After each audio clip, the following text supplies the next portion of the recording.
Bonjour les étudiants, bonjour les élèves de l'économie et bien particulièrement deuxième année baccalauréat. On va traiter dans ce vidéo le premier chapitre de la matière économie et organisation administrative de l'entreprise. Ce chapitre s'intitule l'organisation de l'approvisionnement ou bien l'approvisionnement d'une façon générale. Au sens large, l'opération d'approvisionnement englobe les actes d'achat et de stockage. Au sens large, l'approvisionnement se fait selon le mode de production adopté par l'entreprise. Il y a deux modes de production selon les contraintes commerciales. La production à la commande et la production pour le stock. L'approvisionnement dans le cadre de la production à la commande. La production à la commande, flux tendu, est un processus de production où les opérations ne sont engagées qu'à partir d'une demande précise de la clientèle ou d'une commande à partir d'un produit. C'est la production à la commande. On va voir les avantages et les inconvénients. Avantage, c'est meilleure satisfaction du client grâce à la personnalité du produit, meilleure qualité du produit, minimisation du coût de stockage des produits finis, certitude de vente de produits fabriqués. Les inconvénients, l'entreprise doit se doter d'un matériel, avoir une main-d'œuvre flexible, il y en a les plusieurs types de commandes, délai de production souvent très long, par exemple l'industrie lourde environ 18 mois, risque de retard de livraison en raison de problèmes de production, de difficultés de transport, défaillance de fournisseurs. Deuxième type d'approvisionnement dans le cadre de la production pour le stock, c'est flux poussé. La production pour stock est déclenchée par anticipation d'une demande, les produits étant fabriqués pour le stock et non pour un client identifié. Ce mode paraît particulièrement adapté dans les domaines de production de biens de grande consommation, par exemple électroménagères, ou bien à une demande saisonnière, fournitures scolaires, jouets, etc. Les avantages et ses inconvénients. La production est réalisée en grande série, ce qui permet l'obtention d'économies d'échelle et la réduction des coûts de production. L'appareil de production est rapidement rentabilisé. Les produits sont disponibles immédiatement pour les clients. Mais ils présentent des inconvénients. Risque de mévente, produits non vendus en cas d'erreur de prévision. Le coût de stockage est élevé. La personnalisation est limitée. Même produit pour tous les clients. Maintenant, on va entamer un autre point important dans ce chapitre, c'est l'achat. L'achat est une activité qui consiste à fournir à l'entreprise la matière première et marchandises dont elle a besoin au meilleur coût et dans les délais voulus. Fais attention, meilleur coût et dans les délais voulus. Processus d'achat. Le processus d'achat comprend plusieurs étapes. Premièrement, l'expression des besoins. Le besoin s'exprime par une demande d'achat ou d'un bien ou un service. D'un bien ou d'un service. On distingue qui définit le produit. Deux personnages ici qui jouent. Le prospecteur, c'est la personne qui définit le caractère du produit et l'utilisateur, personne qui utilise le produit. La prospection, deuxième étape, c'est la prospection du marché. Ça veut dire la recherche du fournisseur, la recherche du marché. قبل ما نشرشوا les fournisseurs, نشرشوا le marché. La recherche des fournisseurs possible se fait à l'aide annonces professionnelles dans les revues spécialisées, visites des salons organisés par les fournisseurs, dépliants et catalogues publiés par les fournisseurs, par contact direct. On va maintenant, prospection des marchés, ça veut dire recherche des fournisseurs. Maintenant, on va sélectionner les fournisseurs. Parmi tous les fournisseurs possibles, il faudra retenir le ou les fournisseurs à retenir. Les principaux critères de sélection sont décrits en classe en deux. Les critères quantitatifs, le prix, la quantité, les réductions financières, etc. Les critères qualitatifs, délai de livraison, mode de paiement, mode de transport, service après-vente. L'entreprise procédant à une comparaison des différents fournisseurs sur la base de ces critères. On a une autre étape, c'est la passation de la commande. La commande est un document contractuel entre le client et le fournisseur qui crée des obligations réciproques pour les parties. Obligation de livraison conforme au fournisseur, obligation de paiement du prix par le client. La passation de la commande se fait selon différentes formes. Une passation de la commande par écrit, bon de commande, bulletin de commande, la lettre de commande, passation de commande par téléphone, passation de la commande par les nouvelles technologies, la télécopie, la fax, la télétransmission, etc. Dernière étape, c'est le suivi et le contrôle. Le suivi, l'acheteur doit surveiller les délais de livraison et faire les relances éventuelles. Les premières relances concernent la confirmation de la commande par le fournisseur, c'est-à-dire l'accusé de réception de la commande, c'est la réclamation de commande. Quelques jours avant la date de livraison, il est utile de se faire confirmer cette livraison, c'est la relance préventive. En cas de retard de livraison, il faut faire une nouvelle relance. Maintenant, on va faire le contrôle. Une fois la commande livrée, il faut contrôler bien en quantité, en qualité. Le contrôle qualitatif, il faut vérifier que les quantités livrées sont celles commandées. Nombre d'articles.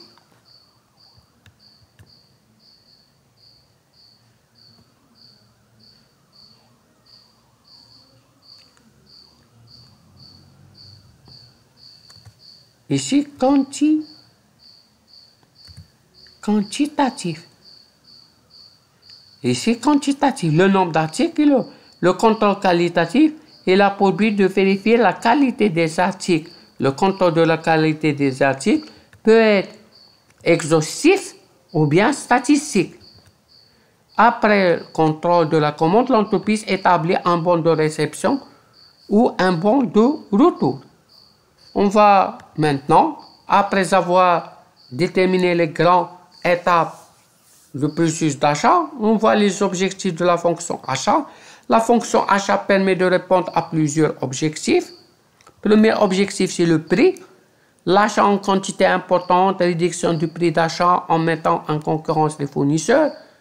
La qualité, l'achat de matières premières de qualité limite les produits défectueux et les déchets améliore la qualité des produits finis. Les délais, la livraison par le fournisseur dans les délais évite les ruptures d'activité et la satisfaction des clients. L'obtention de matières de première marchandise au moment désiré, réduction des délais de livraison. Il y a un autre point, la flexibilité. Choix des fournisseurs pouvant s'adapter rapidement à l'évolution des besoins, amélioration des relations client-fournisseur. Sécurité, continuité des livraisons, solidité des fournisseurs, continuité, prévision des besoins, analyse de la santé financière des fournisseurs, relation de partenariat avec les fournisseurs. Maintenant, on va entamer un autre point, c'est l'organisation de la fonction achat.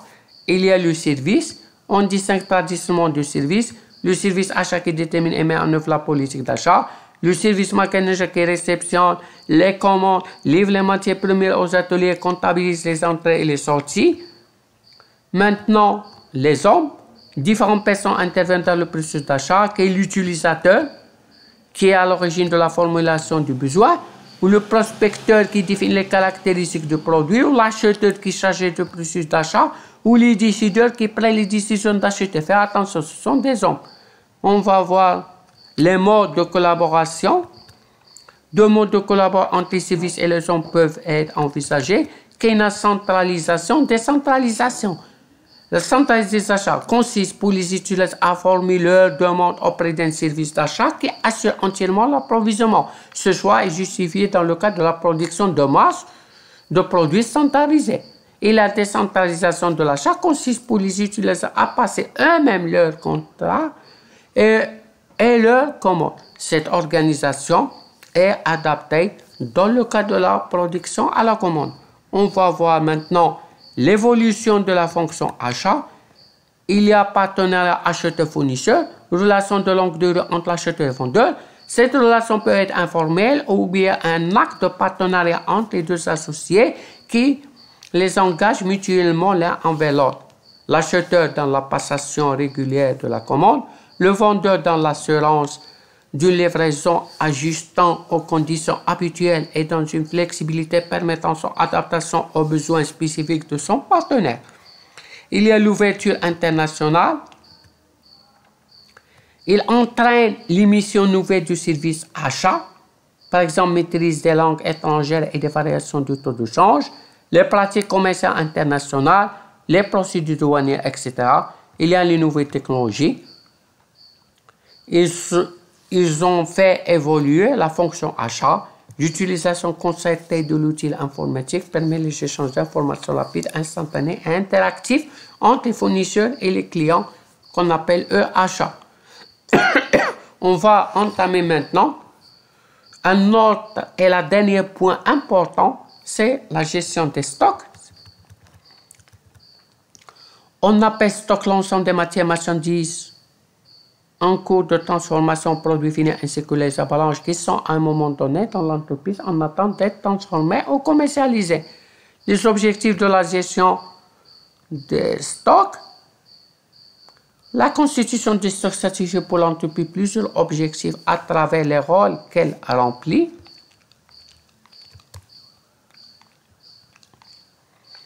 Quel est l'objectif de sécurité? Minimiser le risque de rupture. En effet, la rupture de stock peut engendrer plusieurs problèmes. Arrêt de la production, insatisfaction des clients qui fait baisser le chiffre d'affaires, détérioration de l'image de marque de l'entreprise. C'est pourquoi l'entreprise doit disposer d'un stock de sécurité. Faire attention. L'objectif financier, la réduction du niveau du stock permet de réduire les coûts de possession. Le coût de possession du stock est formé par exemple du coût de magasinage, ou le coût de local du stockage, ou le coût d'exploitation du magasin, ou l'assurance des articles stockés, ou le coût de dépréciation des articles en stock lié à un juge, dépréciation due à l'obsolescence qui concerne essentiellement les articles de mode aux technologies évolutives, ou que les dépréciations dues à la détérioration de tels que les accidents de manutention, l'écrasement des produits GRP à grande hauteur, évaporation, le vol, la destruction par les rongeurs. Ou qu'il y a un autre coût de passation. Qu'il y a le coût de possession, d'abord le coût de passation de la commande. Il s'agit du coût engagé chaque fois que l'entreprise engage le processus d'achat pour se réapprovisionner. Ce coût se compose des éléments suivants, que le coût administratif, et il y a les frais de correspondance, de téléphone de déplacement, les salaires des charges sociales du personnel du service achat et du personnel comptable, du loyer, etc. Ok, le coût frais de contrôle, il s'agit de frais de contrôle qualitatif et quantitatif. Maintenant, on va voir les nouvelles techniques de gestion de stock. Optimiser la gestion de stock ne suffit pas, il faut les réduire, voire les supprimer. Qu'il y a zéro stock consiste à l'absence de stock dans l'entreprise, stock zéro. L'objectif zéro est difficilement réalisable, mais dans beaucoup d'entreprises, juste à temps, complété par d'autres méthodes qui permettent d'abaisser le niveau de stock, voire de supprimer effectivement. Ou qu'il y ait le juste à temps, le principe est que la production est tirée par la demande et non par l'offre. Il faut produire pour livrer, ce qui assure à l'entreprise la vente de produits fabriqués ou qui n'a s'approvisionner en matière première juste à temps pour la fabrication, ou fabriquer les produits intermédiaires juste à temps pour être transformés, ou produire et livrer les produits juste à temps pour être vendus.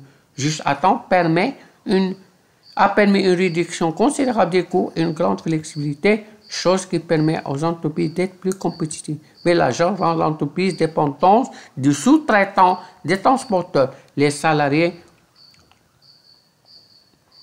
sont toujours sous pression, ce qui permet de les motiver.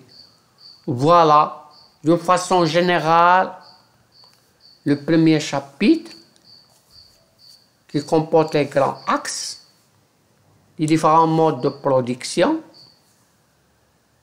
ou la gestion de stock, ou les grandes étapes de processus d'achat,